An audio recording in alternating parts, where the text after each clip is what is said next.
سچائی سے شہادت کا عظیم رتبہ حاصل ہوتا ہے۔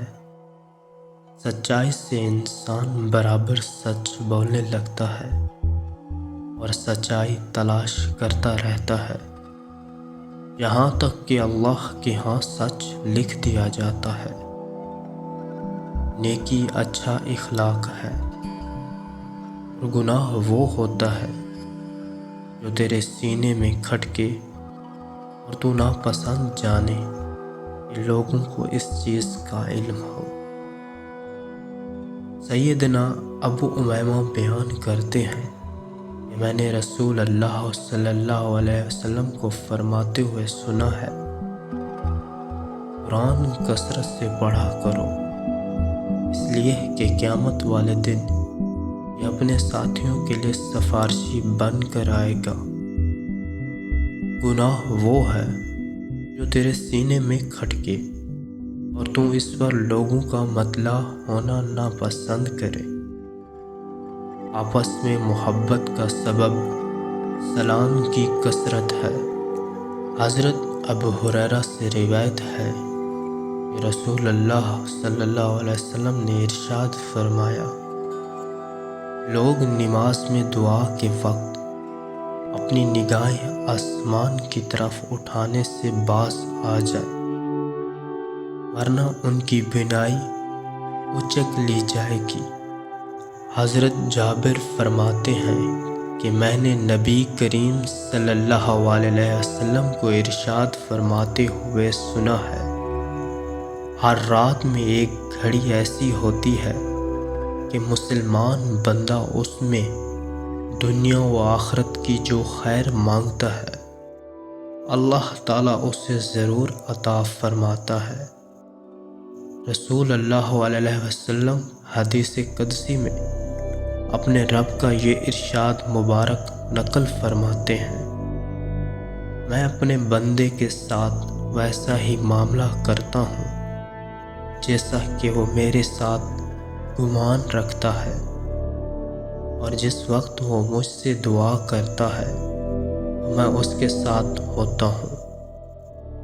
حضرت ابو ہریرہ سے روایت ہے کہ نبی کریم صلی اللہ علیہ وسلم نے فرمایا، بندہ جب تک گناہ اور قطع رحمی کی دعا نہ کرے اس کی دعا قبول ہوتی رہتی ہے، بشرط کہ وہ جلد بازی نہ کرے۔ پوچھا گیا، یا رسول اللہ صلی اللہ علیہ وسلم، جلد بازی کا کیا مطلب ہے؟ ارشاد فرمایا، بندہ کہتا ہے کہ میں نے دعا کی، پھر دعا کی، لیکن مجھے تو قبول ہوتی نظر نہیں آتی، پھر اکتا کر دعا کرنا چھوڑ دیتا ہے، اللہ اس پر رحم نہیں کرتا جو لوگوں پر رحم نہ کرے۔ چغل خور جنت میں نہ جائے گا، رشتہ قطع کرنے والا جنت میں نہ جائے گا۔ ظلم قیامت کے روز اندھیروں کی صورت میں ہوگا۔ ٹخنوں کا جو حصہ پائجامہ کے نیچے رہے گا وہ جہنم میں جائے گا۔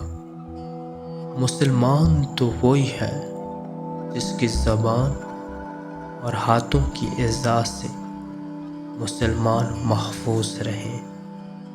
پہلوان وہ نہیں جو لوگوں کو پچھاڑ دے، بلکہ پہلوان وہی شخص ہے جو غصے کے وقت اپنے نفس پر قابو رکھے۔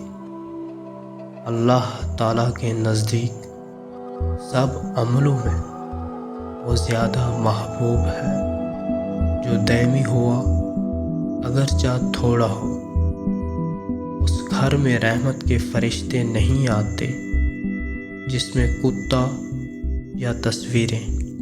عرق گلاب کے اندر شہد ملا کر چہرے پر لگاؤ، دودھ جیسا سفید ہو جائے گا اور جوان نظر آنے لگے گا۔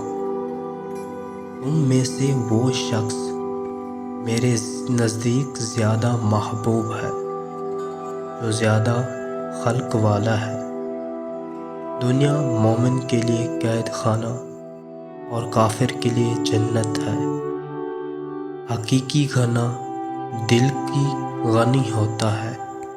دنیا میں ایسے رہو جیسے کوئی مسافر یا رہ کر رہتا ہے۔ انسان کے جھوٹے ہونے کے لیے اتنا ہی کافی ہے کہ جو بات سنے لوگوں سے بیان شروع کر دے۔ جو کسی کے عیب چھپائے گا اللہ تعالیٰ قیامت کے روز اس کے عیب چھپائے گا۔ سب سے سخت عذاب میں قیامت کے روز تصویر بنانے والے ہوں گے۔ میں آخری پیغمبر صلی اللہ علیہ وسلم ہوں، میرے بعد کوئی نبی پیدا نہ ہوگا۔ آپس میں قطع تعلق نہ کرو اور ایک دوسرے کے در پہ نہ ہو۔ آپس میں بغض نہ رکھو اور حسد نہ رکھو۔ اے اللہ تعالیٰ کے بندو، سب بھائی بھائی ہو کر رہو۔ اسلام ان تمام گناہوں کو ڈھا دیتا ہے جو پہلے کیے تھے، اور ہجرت اور حج ان تمام گناہوں کو ڈھا دیتے ہیں جو اس سے پہلے کیے تھے۔ اللہ رب العزت کے ساتھ کسی کو شریک ٹھہرانا اور والدین کی نافرمانی کرنا اور کسی کو بے گناہ قتل کرنا اور جھوٹی شہادت دینا ہے۔ جو شخص کسی مسلمان کو دنیاوی مصیبت سے چھڑائے اللہ تعالیٰ اسے قیامت کی مصیبتوں سے چھڑائے گا۔